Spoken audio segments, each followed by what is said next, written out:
younger Christians and youth groups, musical talent is oftentimes valued more than spiritual maturity, or even being a Christian. You will find most of the texts about the attributes of God in the book of Psalms. Our singing ought to be theological. And if you are going to have a worship leader, he needs to be a theologian. He needs to know God. And he needs to walk in the fear of God and holiness, probably even more than the one who preaches the word. It is a terrible thing that we do in churches today with regard to worship, because we do not know the fear of God. A young boy has a guitar, and he can sing well. Let's let him lead worship. We ought to realize that in the book of Leviticus, God killed 2 worship leaders because they did not worship him conform to the scriptures. The purpose of Christian worship music should be to glorify God, communicate and teach about who God is, and to express praise for what God has done.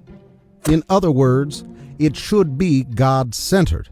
However, much of the worship music we hear today is man-centered, in the sense that they focus more on emotion and entertainment than on God. Another thing that we need to realize is this: worship is supposed to be didactic. It is supposed to be a tool for teaching. Let me read a text to you. In Colossians 3:16, it says, "Let the word of Christ dwell in you richly." So worship springs forth out of someone who is saturated by the Word of God, with all wisdom, teaching and admonishing one another with psalms and hymns and spiritual songs. So the purpose of singing in the church is first and foremost to bless God. Secondly, it is didactic, to teach those who are singing, to encourage them, admonish them, and to even be, I suppose, a witnessing tool for those who are listening that are unbelievers. This is a problem I have with much of the modern music. Not all of it, but a lot of it.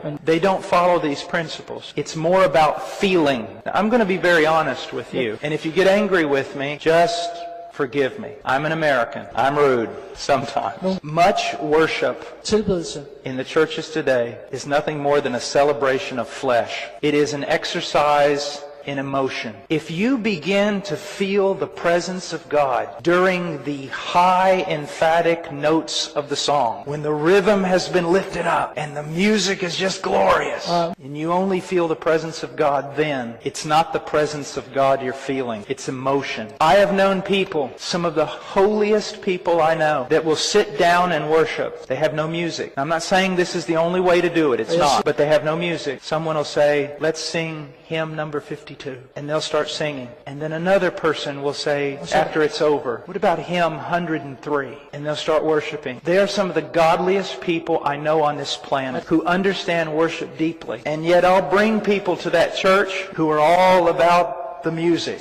And they'll go, "Boy, this is dead." Because their idea of life is not the true presence of Christ. It's these amazing songs that lift your emotion. Now, there's not necessarily something wrong with that, but be very careful. One time I was with a group and they said, "God is here." Man, the music was going. "God's here." I said, "No, He's not." And they said, "How do you know?" I said, "Because most of you would be dead if God was here. Because He's a holy God. And you know the sin that's going on in this church." People get so in the flesh because they feel something.